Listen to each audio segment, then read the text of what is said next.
هلو حبايبي الحلوين grade 4. Are you ready to our lesson today؟ النهاردة يا حلوين هنبدأ مع بعض في lesson 4، آخر lesson في concept 3 وآخر lesson في unit 1 كلها.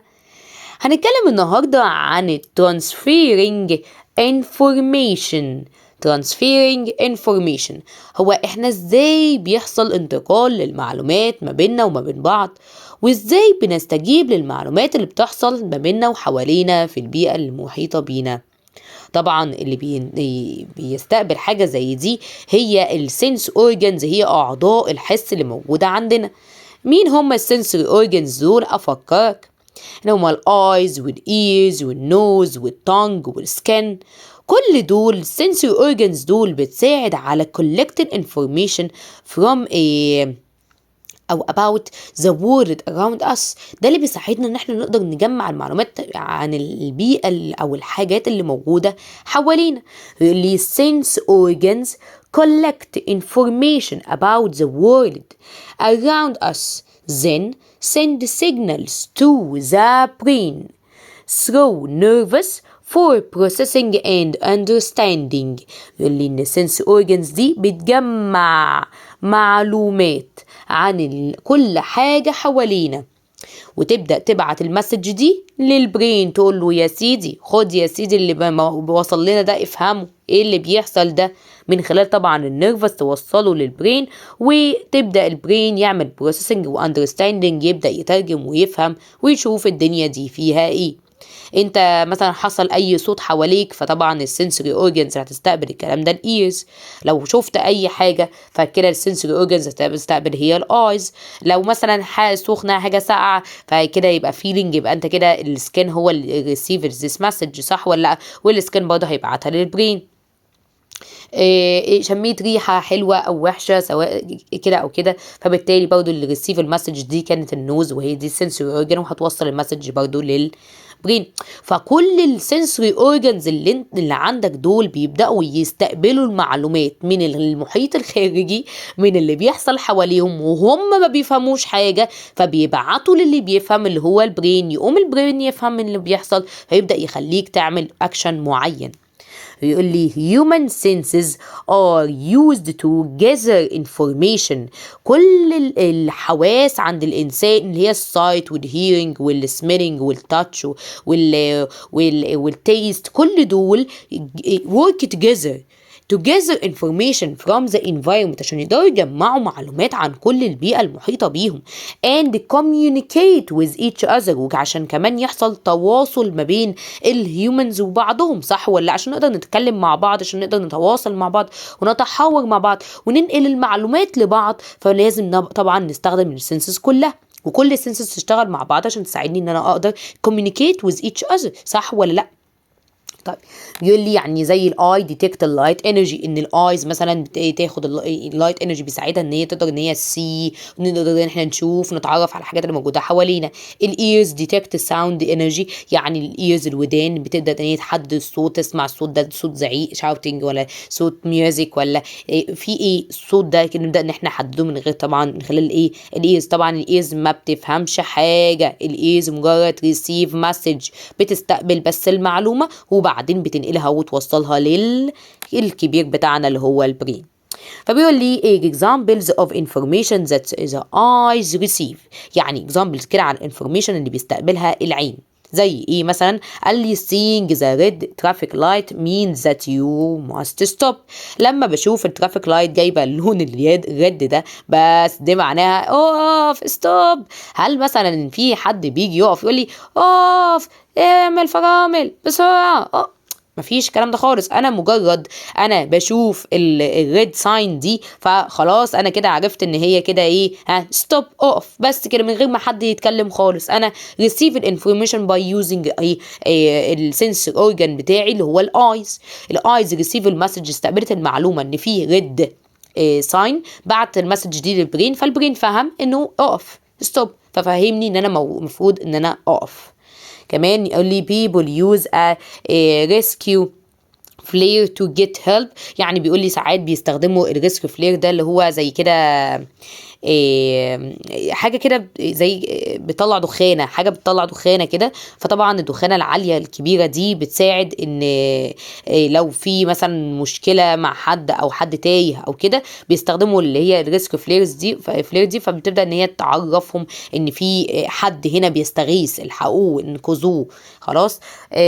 كمان بيقول لي طبعا بتبقى عباره عن ايه الدخانه دي، فطبعا احنا بنشوفها بعينينا مش بنستقبلها يعني بالايه بالايز.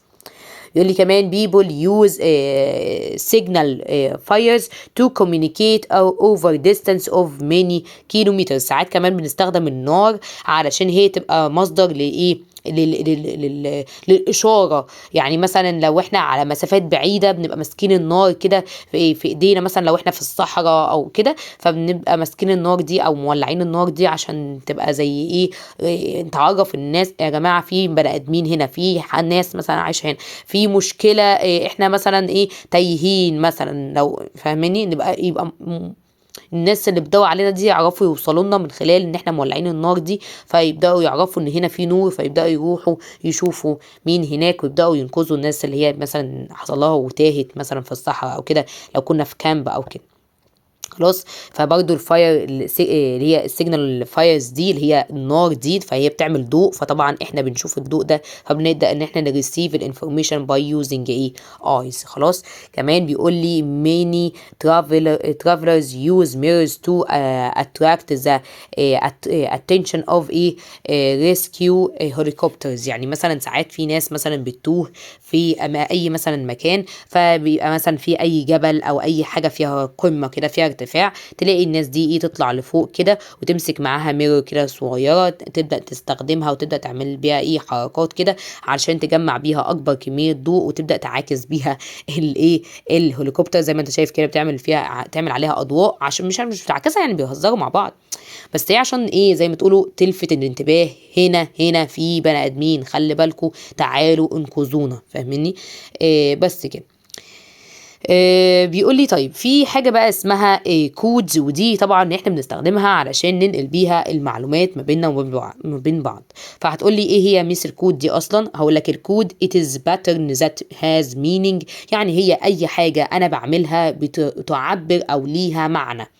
يبقى it's a pattern that has meaning، هي نمط او شكل بيعبر او ليه معنى انا بفهمه.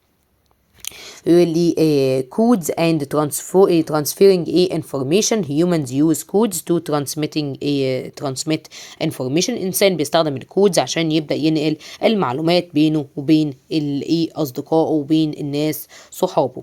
طبعا definition الكود ده مهم جدا جدا جدا.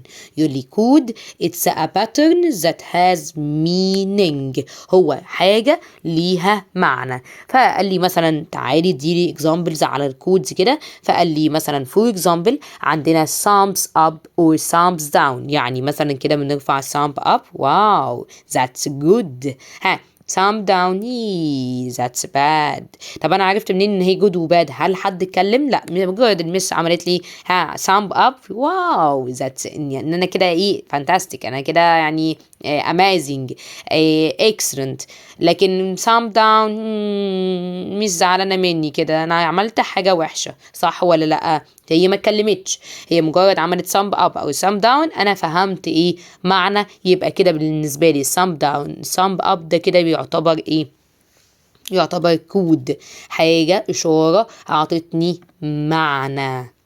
خلاص. يبقى الكود it's a pattern that has meaning. يبقى thumb up or thumb down this is expression, this is code. اوكي. طب بيقول لي كمان الترافيك لايتس، اشاره المرور دي على فكره تعتبر برضو كود. طب ازاي؟ قال لي ان احنا بنستخدمها بتعمل can express simple meanings like stop or go. يعني مثلا الريد او اليلو او الجرين، انا لما بشوف اللايتس دي الالوان دي بعرف بفهم منها حاجه معينه، ان انا لما اشوف الريد يبقى ده كده ستوب، شوف اليلو يبقى ريدي، شوف الجرين يبقى جو. فانا عرفت الاكسبريشنز، عرفت المعاني دي ازاي؟ حد قالها لي؟ لا، هي كل الفكرة عمل ضوء، الضوء ده انا فهمت منه معنى. يبقى نفس الكلام اللي احنا قلناه، ايه هو الكود؟ it's a pattern that has meaning، هي حاجة بتدي معنى. اللون الأحمر ده مش أي لون وخلاص كده، هو حاجة عشوائية، لا ده عطى معنى الستوب. واليلو عطى معنى الريدي، والجرين عطى معنى الجو. خلاص. بيقول لي عندي كمان الاكسبريشنز اون فيسز. هتقول لي اكسبريشنز اللي هي ايه؟ عارف الايموجنز اللي احنا بنستخدمها دي كده في الفيس والواتساب والحاجات دي؟ الايموجنز دي مثلا ان انت عايز توريني ان انت انجري قوي، فمثلا هتعمل المنظر ده زي الست دي كده، صح ولا لا؟ اللي هو الايموجنز اللي هو بيعمل اللي هو لونه احمر ده، اللي هو غضبان قوي بيبقى مكشر خالص ده. وعندنا مثلا حاجه زي دي كده، فدي باين برضو ان هي زعلانه حزينه. دي كده واو فانتاستيك، او متفاجئه كده. دي سعيده، دي مش فاهمه في ايه، دي مخضوضه كده يعني. فانا من مجرد الاكسبريشنز بصيت لوشها انا فهمت حاجه. يبقى برضو اللي الاكسبريشنز اون فيسز دي تعتبر as a code، تعتبر كود. يقول لي ايه؟ expressions on faces are codes that help people protect our feelings such as happy, angry. الاكسبريشنز بتكون موجوده على وشي دي، انا مجرد اي حد يشوفني بيعرف انا مبسوطه، زعلانه، مخضوضه، مبسوط، قلقانه، يعني بيعرف كده من الاكسبريشنز بتاعت وشي. فاكسبريشنز وشي دي عرفته حاجه معينه، عطته معنى. فبرضه الاكسبريشنز دي تعتبر ايه؟ as a code. كمان اللانجوج اللي هي اللغات. انت مثلا عندك شايف الصوره هنا، تلاقي بونجور، هاي، تشاو، هالو، اهلا، كده في كده كذا كلمه. وكمان في بالصيني وفي بالياباني وفي حاجات كتير قوي كده بكذا لغه. هل كلهم كلمات مختلفه؟ هم فعلا كلمات مختلفه بليترز مختلفه، بس في الاخر بيدوا نفس المعنى. فعايز يفهمني ان اللانجوج دي، اللغات، بتبقى عباره عن اكواد، عباره عن كودز، عباره عن سامبلز، رموز محطوطه جنب بعضها بتديني معنى. يعني انا لما كتبت لك ايه؟ بونجور، عرفت ان انا ايه؟ صباح الخير، صح ولا؟ لو انت ما تعرفش يعني ايه بونجور، او مش عارف ان الليترز دي جنب بعض معناها صباح الخير، ما كنتش هتعرف. لو انا كنت قلت لك اهلا، انت مثلا فرنش مثلا، انت مش عارف يعني ايه اهلا دي، مش هتبقى فاهم، صح ولا؟ فانت هتفهم الكود ده امتى؟ لما تعرف ايه الليترز دي معناها ايه، والتجميعة بتاعتها ايه المعنى بتاعها.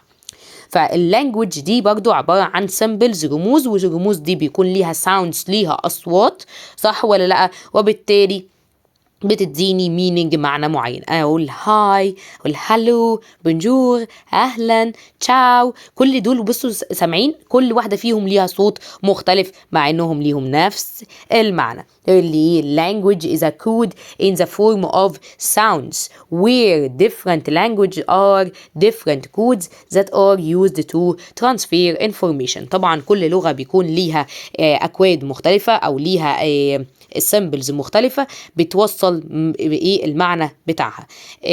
عشان كده حتى عمري ابدا ما تلاقي حد بيتكلم انجليش تاني بيرد عليه فرنش، ولا مثلا واحد بيتكلم صيني تاني بيتكلم معاه الماني. مستحيل الكلام ده، لازم الاتنين يكونوا بيتكلموا نفس اللغة عشان حتى يفهموا بعض. يبقى اللانجوج دي تعتبر كود، شفرة بتساعدنا او بتوصل لنا معلومة او معنى معين. يقول لي كمان الرايتنج، الكتابه. ما هي الكتابه برضو عباره عن سيمبلز يا جماعه. انا بكتب مثلا ايه؟ ايت، فهي ايت دي ليترز سيمبلز مكتوبه جنب بعض معناها ياكل، صح ولا لا؟ دي معناها بالايه؟ بالعربي. بس هل يا ترى ياكل بالعربي زي ايت بالانجلش؟ لا، في اختلاف ما بينهم في السيمبلز بتاعتهم مع انهم نفس المعنى. يقول لي is a code that uses symbols in a pattern to give a scientific meaning according to the arrangement of letters in a word. يعني بيقول لي ان الرايتنج الكتابة دي تعتبر كود، بتوصل برضو بتستخدم السيمبلز عشان توصل معنى معين نتيجة ترتيب الحروف بشكل معين. خلاص واختلاف الليترز دي طبعا بيتأثر على المعنى بتاعنا. خلاص اوكي كمان بيقول لي الميوزكس والساوندز الاصوات والاغاني تعتبر كودز بالنسبه لنا. اللي ايه are different sound tones produces from humans or musical instruments can be used in communication. يعني مثلا لما تيجي تتكلم مع حد وتلاقيه شاوتنج بيزعق، تعرف بس ده كده غضبان، ده كده متضايق. ماما مجرد تنادي عليك مثلا تقول لك يا محمد، عادي تمام، ماما كده مش زعلانه مني. يا محمد، شوف نبره الصوت خلتك قلقت اتوترت، اللي هو يا ماما عايزه ايه، ماما زعلانه مني ليه، في ايه يا ست الكل، قولي لي بس وانا بصي معاكي. صح ولا لا؟ يبقى مجرد هي قالت نفس الكلمه بس مجرد التون بتاعها اتغير، نبرة صوتها اتغيرت، انت قلقت او بقيت مبسوط. صح ولا لا؟ بس مثلا الميوزيكال انسترومنتس، ساعات نسمع الموسيقى، ساعات في موسيقى نقول الموسيقى دي حزينه، الموسيقى دي حلوه، دي مثلا فرح، دي عيد ميلاد، دي مش عارف ايه. انا من غير ما تتكلم خالص، هي مجرد الميوزك بس كده انا فهمت منها معنى معين، فبالتالي الميوزك او الساوند فتعتبر تعتبر بالنسبة لنا هي كود عشان عرفتنا أو عطتنا معنى معين. كمان قال لي لايت هاوسز اللي هي المنارة اللي بتكون موجودة على الشواطئ الساحلية دي. يقول لي sends to codes in the form of flashes of light that tell sailors where they are. يعني بيقول لي إن البحار اللي بيبقى أو اللي هو اللي بيبقى بيقود قائد السفينة أو قائد المركبة دي عشان يعرف إن فين المرسى أو فين الساحل اللي هو هيروح ناحيته. فالمنارة دي بتبقى مؤشر ليه، عبارة عن ضوء بينور كده عشان يعرفوا إن إحنا هنا، هو ده كده الشط، هو ده كده خلاص المرسى بتاعك. خلاص فبرضو اللايت هاوسز دي تعتبر من الكودز اللي بيستخدمها الإنسان. خلاص يبقى احنا لقينا ان الكودز دي طلعت منها اشكال كتير وانواع كتير. لازم طبعا نحفظ الاكزامبلز بتاعتها كلها، ولازم نحفظ definition الكود، وان هو it's a pattern that has meaning. مهم جدا، وليسون اظن لذيذ خالص وكرييتيف شويه. يا رب يكون سهل وبسيط بالنسبه لك. ذاكر كويس يا بطل، ولو مش موجود لسه معانا على التليجرام اتاكد ان انت موجود وادخل معانا على الجروب علشان يوصلك كل جديد اول باول. واشوفك في الفيديو الجاي على خير، وباي باي.